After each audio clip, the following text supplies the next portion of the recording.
ಯಾವ್ಯಾವ ಪಕ್ಷಗಳಿಗೆ ಎಷ್ಟೆಷ್ಟು ಸಂಖ್ಯೆಯಲ್ಲಿ ಗೆಲುವು ಸಿಗಬಹುದು, ಎಷ್ಟೆಷ್ಟು ಸ್ಥಾನಗಳು ಸಿಗಬಹುದು, ಹಲವಾರು ಸಮೀಕ್ಷೆಗಳು ನಡೆದಿವೆ. ಈ ಸಮೀಕ್ಷೆಗಳು ತೆಗೆದಿಟ್ಟಿರುವಂತಹ ಗುಟ್ಟೇನು, ಯಾವ ಪಕ್ಷಕ್ಕೆ ಎಷ್ಟು ಸ್ಥಾನ ಸಿಗ್ತಾ ಇದೆ, ಏನು ಎತ್ತ, ಇದೆಲ್ಲವನ್ನ ಕೂಡ ಇವತ್ತಿನ ಪವರ್ ಫೋಕಸ್ ನಲ್ಲಿ ಚರ್ಚೆ ಮಾಡ್ತಾ ಹೋಗೋಣ. ಕೆಲವೊಂದು ಶಾಕಿಂಗ್ ಸಮೀಕ್ಷೆಗಳು ಕೂಡ ಇದೆ, ಸಮೀಕ್ಷೆಯ ರಿಸಲ್ಟ್ಸ್ ಇದೆಯಲ್ಲ ಶಾಕಿಂಗ್ ಆಗಿ ಕೂಡ ಇದೆ. ಸೊ ಹಾಗಾದ್ರೆ ಕಾಂಗ್ರೆಸ್ ಎಷ್ಟು ಸ್ಥಾನವನ್ನ ಪಡ್ಕೊಳ್ಬಹುದು, NDA ಎಷ್ಟು ಸ್ಥಾನವನ್ನ ಪಡ್ಕೊಳ್ಬಹುದು ನೋಡ್ತಾ ಹೋಗೋಣ. ಇದೇ ಹೊತ್ತಿನ ವಿಶೇಷ. Let's go for breaking updates.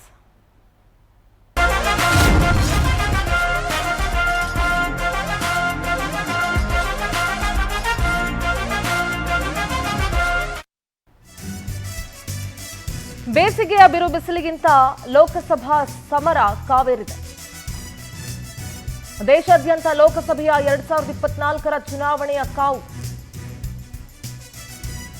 ರಾಜ್ಯದಲ್ಲೂ ಪಾರ್ಲಿಮೆಂಟ್ ಫೈಟ್ಗೆ ಅಖಾಡ ರಂಗೇರಿದೆ. ನರೇಂದ್ರ ಮೋದಿ ಮತ್ತೊಮ್ಮೆ ಪ್ರಧಾನಿ ಗದ್ದುಗೆಗೆ ಏರೋದು ಫಿಕ್ಸ್. ಹಾಗಾದ್ರೆ ಈವರೆಗಿನ ಸಮೀಕ್ಷೆಗಳ ಲೆಕ್ಕಾಚಾರ ಏನು, ಯಾರಿಗೆ ಎಷ್ಟು ಸ್ಥಾನ ಸಿಗುತ್ತೆ? 543 ಲೋಕಸಭಾ ಕ್ಷೇತ್ರಗಳ ಪೈಕಿ ಬಿಜೆಪಿ ಮೈತ್ರಿಕೂಟಕ್ಕೆ ಎಷ್ಟು ಸ್ಥಾನ, ಕಾಂಗ್ರೆಸ್ ಮೈತ್ರಿಕೂಟ ಇಂಡಿ ಹಾಗೂ ಇತರರಿಗೆ ಎಷ್ಟು ಕ್ಷೇತ್ರಗಳು ಸಿಗಬಹುದು? ಪಾರ್ಲಿಮೆಂಟ್ ಫೈಟ್ಗೆ ಅಖಾಡ ರಂಗೇರ್ತಾ ಇದೆ. ಈವರೆಗಿನ ಎಲ್ಲ ಸಮೀಕ್ಷೆಗಳಲ್ಲಿ ಬಿಜೆಪಿಗೆ ಗೆಲುವು ಖಚಿತ ಅಂತ ಇದೆ. ಕಳೆದ ಬಾರಿಗಿಂತ ಹೆಚ್ಚು ಸ್ಥಾನವನ್ನ ಗೆದ್ದು ಮತ್ತೆ ಬಿಜೆಪಿ ಅಧಿಕಾರವನ್ನ ಹಿಡಿಯುತ್ತೆ ಅಂತ ಎಲ್ಲ ಸಮೀಕ್ಷೆಗಳು ಕೂಡ ಹೇಳ್ತಾ ಇದೆ. ಪ್ರಧಾನಿ ನರೇಂದ್ರ ಮೋದಿ 3ನೇ ಬಾರಿ ಗದ್ದುಗೆಗೆ ಏರೋದು ನಿಶ್ಚಿತ ಅಂತ ಕೂಡ ಸಮೀಕ್ಷೆಗಳು ಹೇಳ್ತಾ ಇದೆ. 400ಕ್ಕೂ ಹೆಚ್ಚು ಕ್ಷೇತ್ರ ಗೆಲ್ಲುವ ಟಾರ್ಗೆಟ್ ಅನ್ನ ಮೋದಿ ನೀಡಿದ್ದಾರೆ. ಈವರೆಗಿನ ಯಾವುದೇ ಸಮೀಕ್ಷೆ NDAಗೆ ಅಷ್ಟು ಕ್ಷೇತ್ರವನ್ನ ನೀಡಿಲ್ಲ. Point to be noted. ಆದ್ರೆ ಕೆಲ ಸಮೀಕ್ಷೆ ಪ್ರಕಾರ ಕಾಂಗ್ರೆಸ್ ಮತ್ತಷ್ಟು ಕುಸಿಯುವಂತ ಸಾಧ್ಯತೆ ಇದೆ. ಇನ್ನು ಕೆಲ ಸರ್ವೆ ಪ್ರಕಾರ ಕಾಂಗ್ರೆಸ್ ನೇತೃತ್ವದ INDIA ಚೇತರಿಕೆ ಆಗುವಂತ ಸಾಧ್ಯತೆಗಳು ಇದೆ.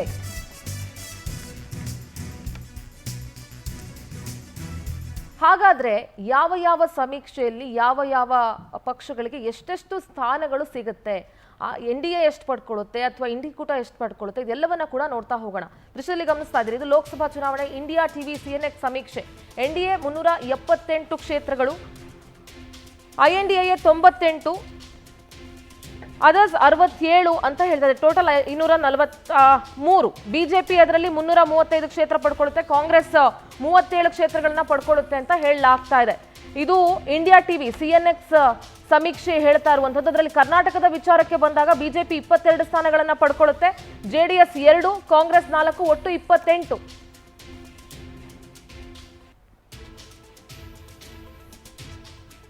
ಇನ್ನು ಜಿ ನ್ಯೂಸ್ ಮ್ಯಾಟ್ರಿಕ್ಸ್ ಸಮೀಕ್ಷೆ NDA 377, ಇಂಡಿ ಒಕ್ಕೂಟ 94, ಅದರ್ಸ್ 72, ಟೋಟಲ್ 543. ಅದರಲ್ಲಿ ಕರ್ನಾಟಕ ಬಿಜೆಪಿ 23 ಸ್ಥಾನ, JDS 23 ಸ್ಥಾನ, ಅಂದ್ರೆ ಮೈತ್ರಿ ಆಗಿದೆ ಅದು 2. ಸೊ ಕಾಂಗ್ರೆಸ್ 5, ಒಟ್ಟು 28 ಕ್ಷೇತ್ರ.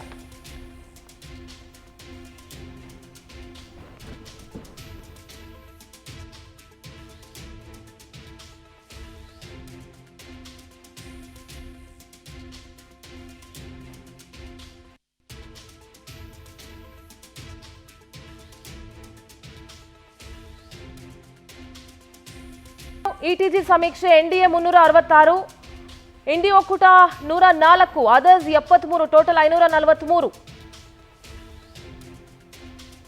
ಇನ್ನು ಕರ್ನಾಟಕದ ವಿಚಾರಕ್ಕೆ ಬಂದಾಗ ಬಿಜೆಪಿ JDS ಕಾಂಗ್ರೆಸ್ ಒಟ್ಟು ಎಷ್ಟು ಸ್ಥಾನಗಳನ್ನ ಗೆಲ್ಲಬಹುದು ಅನ್ನುವಂತಹ ಲೆಕ್ಕಾಚಾರವನ್ನ ಟೈಮ್ಸ್ ನಾವು ಇನ್ನೂ ಕೂಡ ಹೊರಗಡೆ ಹಾಕಿಲ್ಲ. ಸೊ ಮತ್ತೊಮ್ಮೆ ಇಂಡಿಯಾ ಟಿವಿ CNN ಸಮೀಕ್ಷೆಯನ್ನ ಗಮನಿಸೋಣ. NDA 378, ಅದರಲ್ಲಿ ಬಿಜೆಪಿ 335 ಸ್ಥಾನಗಳನ್ನ ಪಡ್ಕೊಳ್ಳುತ್ತೆ ಅಂತ ಹೇಳಲಾಗ್ತಾ ಇದೆ. ಇಂಡಿ ಒಕ್ಕೂಟ 98, ಅದರಲ್ಲಿ ಕಾಂಗ್ರೆಸ್ ಬರೀ 37 ಸ್ಥಾನಗಳನ್ನ ಮಾತ್ರ ಪಡ್ಕೊಳ್ಳುತ್ತೆ ಅಂತ ಹೇಳಲಾಗ್ತಾ ಇದೆ. ಅದರ್ಸ್ 67 ಸ್ಥಾನವನ್ನ ಪಡ್ಕೊಳ್ತಾರೆ ಅಂತ ಹೇಳಲಾಗ್ತಾ ಇದೆ. ಇನ್ನು ಇಂಡಿಯಾ ಟುಡೇ ಸಿ ವೋಟರ್ ಸಮೀಕ್ಷೆಯ ಪ್ರಕಾರ NDA 335, ಅದರಲ್ಲಿ 304 ಸ್ಥಾನಗಳನ್ನ ಬಿಜೆಪಿ ಪಡ್ಕೊಳ್ಳುತ್ತೆ, ಇಂಡಿ ಒಕ್ಕೂಟ 166 ಸ್ಥಾನಗಳು, ಅದರಲ್ಲಿ 71 ಸ್ಥಾನವನ್ನ ಕಾಂಗ್ರೆಸ್ ಪಡ್ಕೊಳ್ಳುತ್ತೆ, ಅದರ್ಸ್ 48, ಟೋಟಲ್ 543. ಇಂಡಿಯಾ ಟುಡೇ ಸಮೀಕ್ಷೆಯ ಪ್ರಕಾರ ಕರ್ನಾಟಕದಲ್ಲಿ ಬಿಜೆಪಿ 24 ಸ್ಥಾನ, ಕಾಂಗ್ರೆಸ್ 4, ಒಟ್ಟು 28 ಕ್ಷೇತ್ರಗಳು. ಈ ರೀತಿ ಲೆಕ್ಕಾಚಾರವನ್ನ ಹಾಕ್ತಾ ಇದೆ.